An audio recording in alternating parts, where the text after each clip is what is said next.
qué bueno reencontrarnos. Me alegró que la semanal iniciara este año por los temas medioambientales. La presentación del ministro Taino Enríquez y sobre lo que se ha hecho y él que tiene 4 meses sobre lo que ha estructurado, lo que ha comenzado a hacer y hará en el 2025 y lo que falte. Importante el plan de reforestación, que el planteado en 2023 lleva un 82%. Pero algo que me interesó y que pregunté es lo relativo a la persecución de parte de CEMPA y la educación. Esos dos elementos fundamentales. Aquí hay elementos muy importantes de educación. La educación es primordial. Aprender a vivir, a defender la casa grande, como le llamo, y enseñarle a productores que es importante cuidar la tierra y ríos. Los productores tradicionales, reales, lo saben. Aparecen unos aventureros, aparecen unos irresponsables por ahí que acaban con la tierra. Entonces, por ahí es el lado de la educación y que cada ciudadano sea un soldado de la protección. Por el otro lado, y por eso refería el CEMPA, la represión, la persecución. Hay gente que destruye ríos, hay gente que no cree en cantera seca, que van a los ríos, a lo fácil. Y hay historias de muchas fílmicas de camiones saliendo de ríos y todas esas cosas y las mafias que han existido alrededor de esos negocios. Entonces es importante, lo decía el ministro, el refuerzo de CEMPA, más militares, más puestos de vigilancia, las dunas también reforzadas y todo un plan para esto. Y uno quiere darle el beneficio de la duda, como dice la expresión, a partir de lo que vimos, del plan que se planteó allí.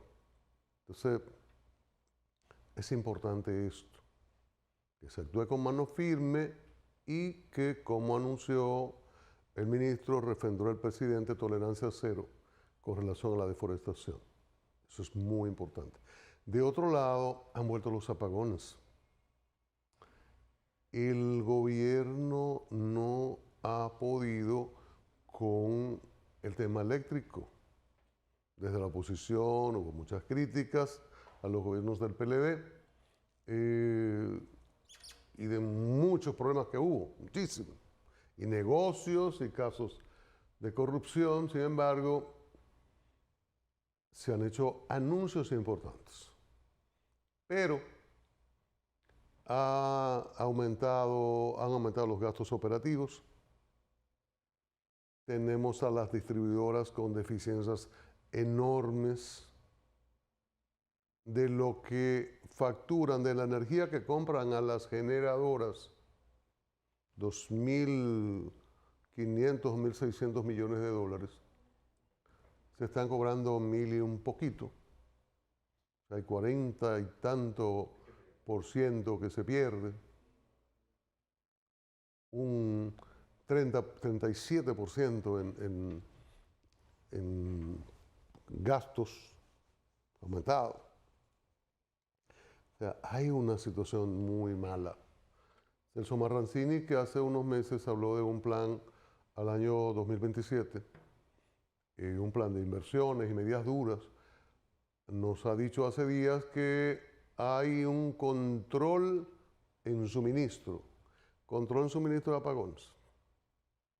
Que los sectores que paguen, no hay problema, por más vuelta que se le dé, esos son apagones financieros. Si se está comprando 100 y se está cobrando 50 y tanto al final de lo que se compra, entonces hay un déficit importante que aumenta. Si se compran 100 y no se dan las 24 horas, se dan menos horas, entonces hay un ahorro importante. Pero el ahorro o la disminución del déficit no puede venir por un suministro insuficiente. Porque en los sectores que no pagan hay gente que paga. Aunque sea el 20, el 30% que pague, usted está castigando a los que pagan. Todavía no se ha aplicado la tecnología que existe en el teléfono, hablando de las diferencias, de que si yo no pago mi aparato, lo cortan y perjudicado soy yo exclusivamente. Con la electricidad todavía pagan a todo el mundo porque hay varios que no pagan o muchos que no pagan en una zona. Es una situación muy difícil. El gobierno tiene que afrontar esta tarea con pies firmes porque después que prácticamente se habían eliminado los apagones, claro, a un costo muy alto, inyectando mucho dinero, y es difícil para todos los sectores, ciudadanos, pequeños comercios, medianos comercios, industriales, y afecta mucho a la economía en su conjunto. Ahí hay una enorme tarea para este año que recién comienza. Y uno quisiera tener toda la confianza del mundo, pero es muy difícil ese cuadro que se presenta. César Dargan, a propósito del cuadro que se presenta, vicepresidente ejecutivo del CONEP, del Consejo Empresarial, a ver la visión que se tiene desde el ámbito empresarial sobre este y otros temas, comenzando el año 2025. Vamos a comerciales.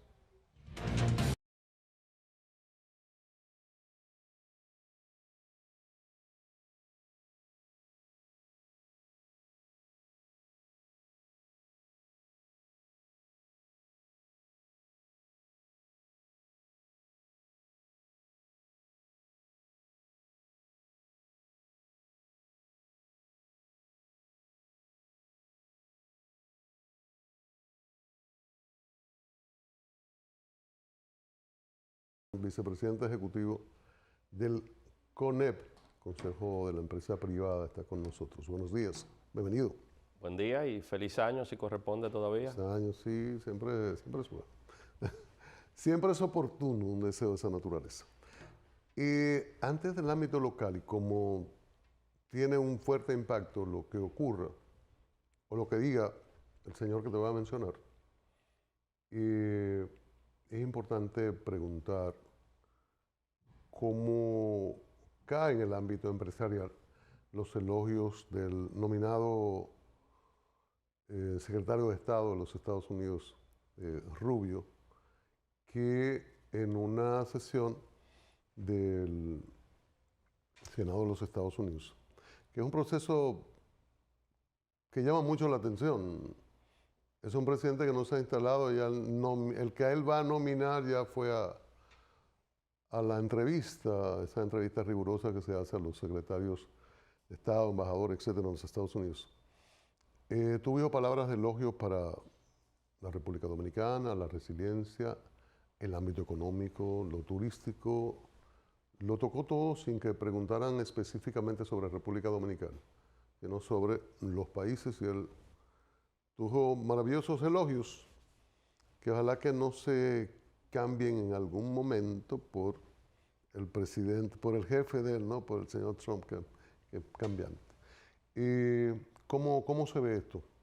Yo creo que son buenos augurios lo que traen las declaraciones de Marco Rubio en el Congreso de los Estados Unidos, porque hace tiempo que no escuchaba alguna referencia tan objetiva sobre la base de lo que es la información disponible. Si nosotros vemos nuestra economía, como él ha resaltado, este año, el año pasado, nos convertimos en la séptima economía de la región, con un crecimiento constante, inclusive cerramos el año con el mayor crecimiento de todas las otras economías. Si nosotros vemos el aspecto político, estabilidad, que ya se ha mantenido durante décadas y nos comparamos con otros países, es algo que resalta. Si nosotros vemos desde el ámbito de nuestra relación bilateral con Haití, creo que las ponderaciones que han hecho se sustentan en lo que es la realidad y ojalá eso sea la tendencia de la nueva administración Trump en los Estados Unidos.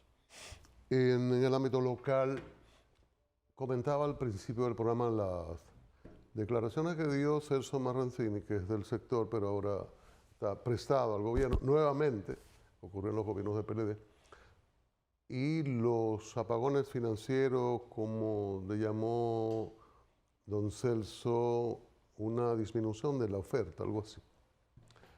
Hay un serio problema, y ustedes lo han tratado mucho, lo relativo a los déficits en el sector eléctrico. No acabamos de tomar el ritmo. El PRM prometió muchas cosas hermosas, pero hay serios problemas, hay algunos aspectos que en vez de mejorar o quedarse igual se han empeorado en los últimos tiempos. ¿Cómo podría impactar lo relativo a los apagones en el ámbito industrial, en el ámbito comercial en República Dominicana? Mira, desde el preámbulo que ha planteado don Celso Marrancini, evidentemente la situación del sector eléctrico a causa precisamente del suministro completo a todos los circuitos ha afectado las finanzas y la sostenibilidad del sector. Y en ese sentido nosotros hemos sido coherentes desde el CONEP en abogar por mayor formalidad, por combatir el fraude, y entendemos que de una forma u otra, con medidas aunque sean drásticas, hay que seguir avanzando en esta agenda. Definitivamente las pérdidas del sector eléctrico que el año pasado en algunos circuitos sobrepasaban el 50, el 60 y hasta el 70% deben ser enfrentadas. Ahora bien, ponderar la realidad de cada uno de estos circuitos, porque podría darse la situación de que alguien que esté al día en el cumplimiento de sus obligaciones corra la misma suerte de aquel que ha sido moroso o ejerce alguna acción ilegal. Pero lo que tenemos es que respaldar este tipo de medidas y ojalá nos lleven a mayor estabilidad en el sistema completo. Es tan difícil para la naturaleza de los gobiernos, para no decir de los políticos dominicanos, sincerar la tarifa, de que la gente pague lo que consume. Porque aquí hubo una cultura, dicen que Maña Vieja no es costumbre ni es cultura, pero el agua, no, eso no se paga. El sector eléctrico, bueno, es como normal, o antes era normal, usted se le roba, el electricista del barrio arroba, hay estructuras que se hacían, yo creo que quedan, con soterrado en el ámbito, ya en negocios importantes, en plazas. Entonces eso como que, bueno, eso es del Estado, eso es de nosotros. Es tan difícil. ¿Y cómo ha contribuido esa maña vieja o mala maña o abuso político, populismo extremo, de que los servicios fundamentales no se pagan? Sin embargo, hay más teléfonos que dominicanos, y eso sí se paga, porque eso se corta desde un lugar distante. Definitivamente, o sea, hay aspectos culturales de esta mala práctica, y cuando se trazó un plan de abordaje de la situación eléctrica en la República Dominicana, uno de los componentes fue precisamente una transición hacia la tarifa real que debe aplicarse. ¿Pero qué conlleva esto? Bueno, nuestra sociedad social y económicamente no es homogénea. Hay una heterogeneidad con distintos sectores que aún requieren el apoyo del Estado. Sin embargo, no es lo mismo focalizar los subsidios en quien realmente lo necesita que subsidiar una economía completa, lo cual nunca será sostenible. Por eso es una decisión políticamente sensible. Nadie quiere pagar. Sin embargo, si comparamos con otros servicios que como ciudadanos recibimos, a nadie se le ocurre dejar de pagar por las consecuencias que trae consigo. Entonces, ojalá dentro de esta agenda de corto y mediano plazo se pueda sincerizar la tarifa, se pueda apoyar a los sectores que más lo necesitan, porque el ahorro que se tendría eliminando apoyos a sectores que sí pueden pagar su electricidad iría dirigido a los más vulnerables y que al final del día no pueden sostener sus finanzas. Es tan difícil con el avance de tecnología, ahora con inteligencia artificial y todo esto, que se pueda estructurar un sistema que desde algún lugar de la capital o de otro punto del país se pueda simplemente dar un botón y apagar el servicio de César Dargan. Bueno, Cristian, lo que pasa es que lo que parecería sencillo se complica en la práctica. Y aterrizando este tema, tú entras a barrios que son calles y cuadras completas en la que esa dinámica de la tecnología y la formalidad queda como una pieza de oratoria en un discurso muy bonito. Entonces, aplicar eso en el barrio no es fácil. Pero yo creo que en la medida que podamos seguir avanzando, no solamente con decisiones técnicas, con decisiones que tienen un impacto financiero, pero también con el tema de educación, de sensibilización, de capacitación, fundamental para generar una cultura de cumplimiento. Entonces, bajo ningún criterio, yo creo que se interprete esto como quitarle el apoyo necesario por parte del Estado a los sectores que más lo necesitan. Lo que sí debemos combatir es que aquellos que no lo necesitan sigan recibiendo subsidios en unas finanzas que son bastante delicadas. Y ahora que mencioné servicios, agua y el servicio de basura, ¿serán también cosas de hermosos discursos o en algunos años podremos también tener más eficiencia, mayor calidad de servicios, pero también que sea un servicio que se pague normalmente? Muchas veces lo que vemos, y es la resistencia de la ciudadanía, es que cuando tú no ves un impacto directo entre lo que tú estás pagando y lo que estás recibiendo, te genera una duda, una incredulidad de que realmente dónde se está yendo mi dinero. Claro. Entonces también tenemos que empujar un poco a ese cumplimiento. Yo pago la recogida de la basura porque quiero que me la recojan apropiadamente en mi domicilio. Yo pago el servicio de agua, quiero que no se interrumpa, quiero que sea constante y que esté en las condiciones que se necesitan. Entonces, trabajar en esa obligación, causa y efecto, yo pago pero recibo, genera también un nivel de compromiso y es a lo que debemos todos aspirar. Hablamos de basura. ¿Cuál es la opinión de CONEP sobre este proyecto de residuos sólidos? Proyecto como que aparece y se aprobó rápidamente, aunque todavía no sale del Congreso. Pero ha causado alarma el cambio en el pago que hay que hacer por la disposición final de la basura. Y evidentemente que ha disparado las alarmas. Sí, y definitivamente esto tiene aspectos de forma y de fondo. A Y ver. lo que puedo aquí afirmar en este momento es que estamos altamente preocupados por la forma en que esto ocurrió. No es la dinámica del Congreso Nacional con quien se ha tenido una evolución positiva en los últimos años en consulta con los distintos sectores, en la construcción de manera conjunta de proyectos que vayan orientados a tener impacto real. En esta ocasión, la ausencia de esas consultas, no solamente con el sector privado, sino que he escuchado la alarma inclusive de propios funcionarios del gobierno que, siendo actores importantes del sector, no fueron consultados. Entonces, el primer aspecto sobre el cual llamamos la atención es el debido proceso que deben seguir este tipo de proyectos y que nos preocupa que no se agotó. Luego hay aspectos de fondo. Cuando se toman medidas de este tipo, hay que evaluar debidamente cuál es el impacto que tiene en toda la cadena que viene detrás. No solamente el costo que generará a las empresas, que tú podrás decir, bueno, que lo asuman las empresas si queremos realmente una gestión eficiente de los residuos. Es como eso también se traduce en costos al final del día a la ciudadanía. Entonces, cuando tú tomas ese tipo de decisiones a la ligera o solamente orientado por alguna de las visiones sobre ese sector, entonces tienes el impacto que actualmente preocupa a prácticamente toda la población. Cuando dice que podría impactar a los ciudadanos es que podría ocurrir como pasa en los negocios, Que se traspasa.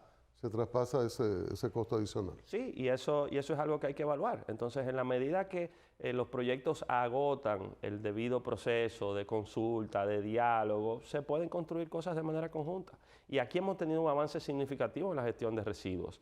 Desde la aprobación de la ley, la creación y funcionamiento del fideicomiso, la inversión privada en muchas de las esferas del sector, hemos tenido un avance en los últimos años, entonces no vemos la necesidad por un rompimiento con una situación como esta. Bueno, vamos a comerciales, regresaremos en breve con César Dargan, vicepresidente ejecutivo de CONEP.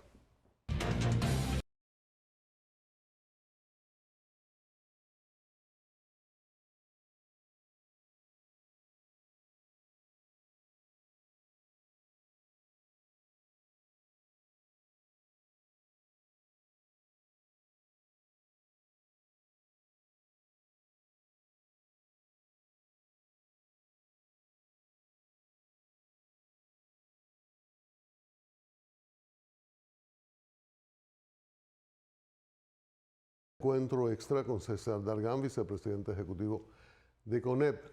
No hubo reforma fiscal, el gobierno la retira, dice que va a tomar medidas para tratar de buscar esos recursos.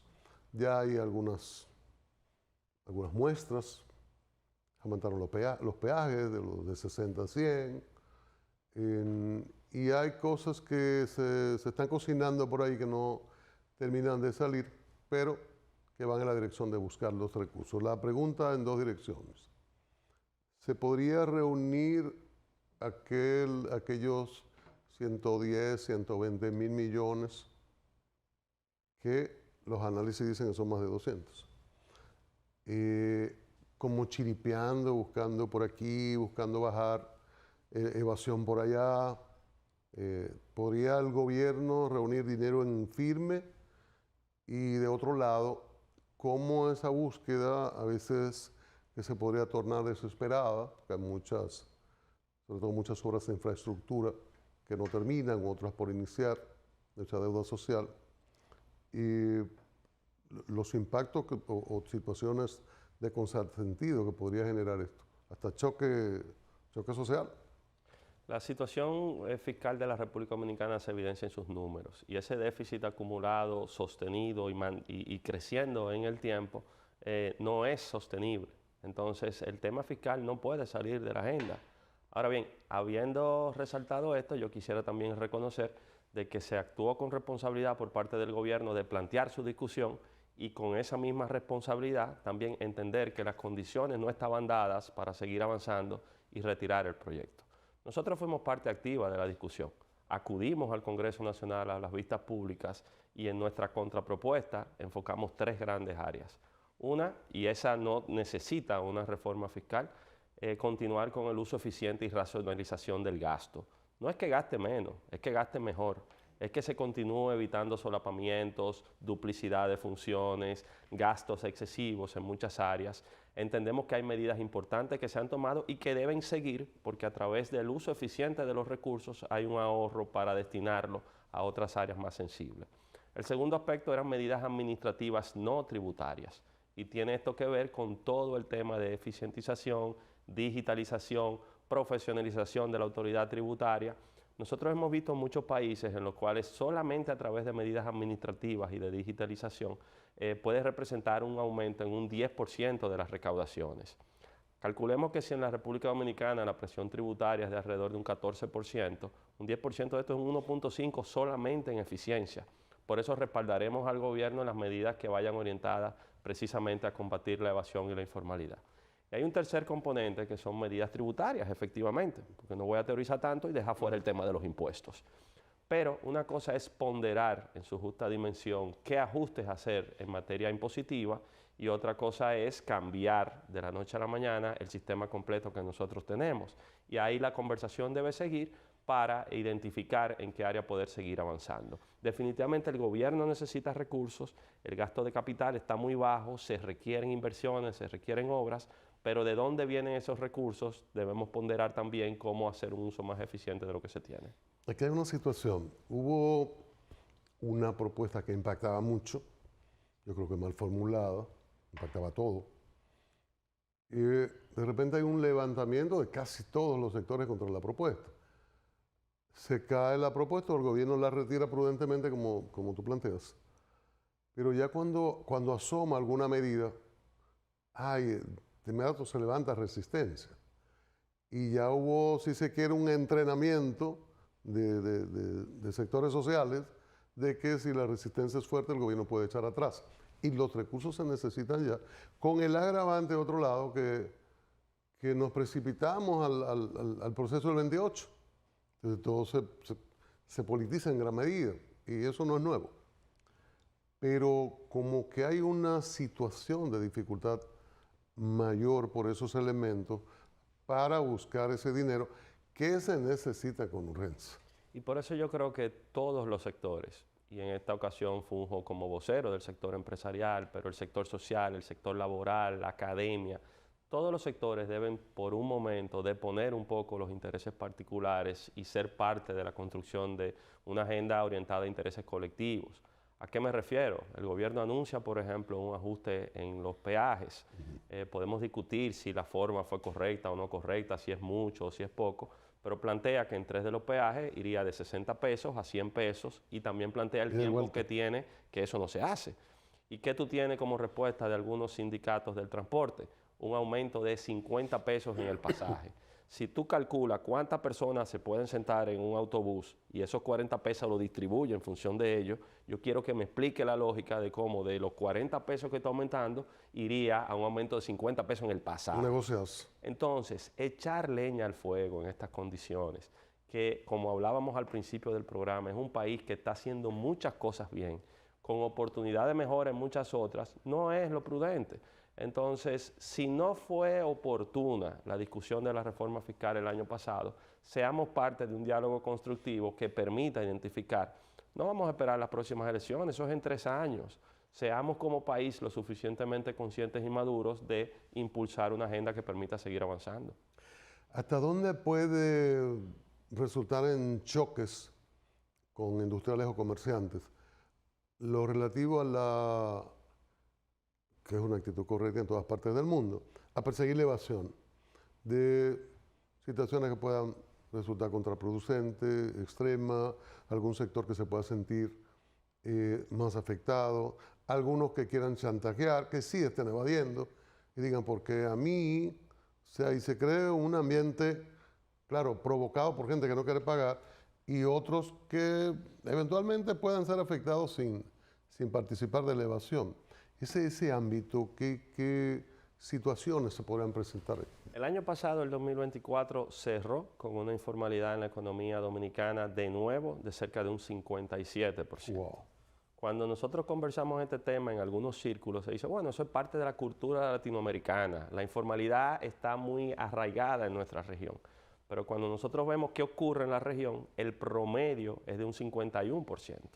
Si nosotros podemos acercar ese 57% de informalidad al menos a un 50% como una meta de mediano plazo, nosotros estaríamos contribuyendo a un ambiente más equitativo de competitividad, de aumentar la productividad y al final generar desarrollo a las personas.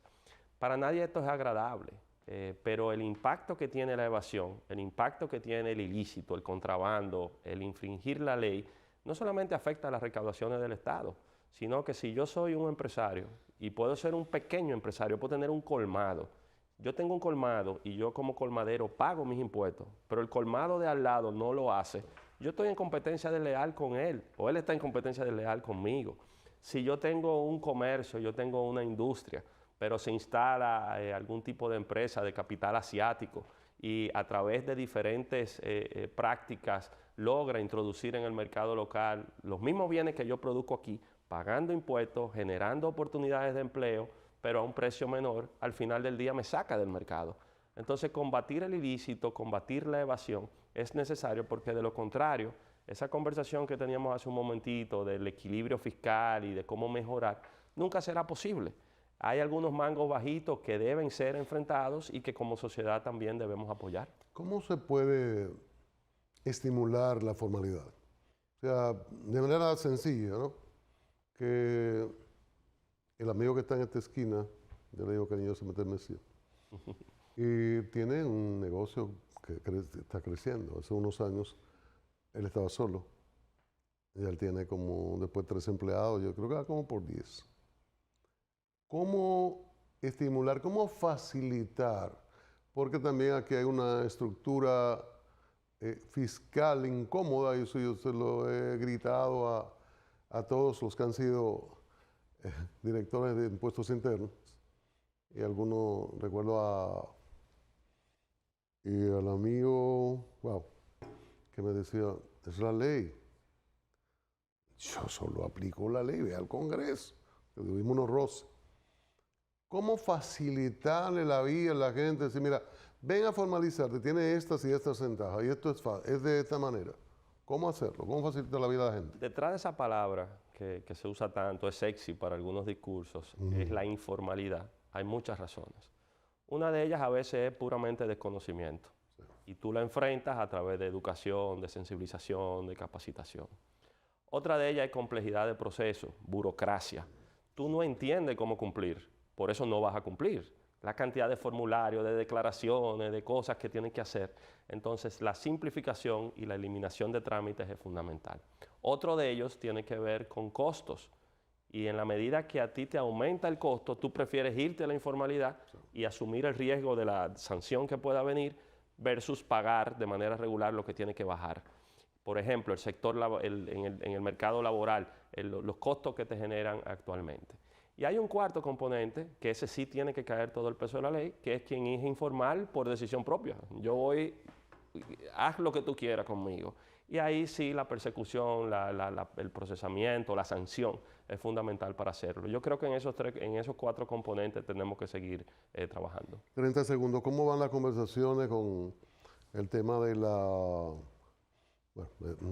una conversación o una discusión congresual, pero de la cesantía? Yo creo que estamos ante una oportunidad única. El nivel de avance en las conversaciones para reformar un código laboral de 32 años que tenemos en este momento no lo habíamos tenido. Hay acuerdos importantes, el tema de la cesantía todavía nos distancia, vemos posiciones radicales arraigadas en el pasado que no reconocen que el mundo cambió. Hemos puesto sobre la mesa más de 12 opciones que entendemos que pueden ayudar a adecuar a los tiempos actuales sin afectar los derechos adquiridos, con un impacto mínimo en los empleados de la República Dominicana, pero promoviendo formalidad. Y un no por el no es inaceptable. Queremos que el diálogo se produzca. Tú me digas, mira, eso no se puede porque infringe la ley, porque genera un costo, pero no me digas, no se puede porque históricamente ya ese discurso arraigado en el pasado no tiene etapa. Discutamos sobre fundamentos y logremos un gran acuerdo y enseñémosles al país que eso se puede. César, gracias. Gracias a ti, siempre un placer. Cómo no, nuestro. César Dargán, vicepresidente ejecutivo del CONEP, ha estado con nosotros. Importante siempre estas conversaciones. Y Severo Rivera nos trae a Yacer Tejedas, cantautor, que va a presentar aquí en Hard Rock y ha estado en Estados Unidos, vinculado al Carnegie Hall, etc. Vamos a disfrutar de esta conversación con Severo y Yacer. Adelante.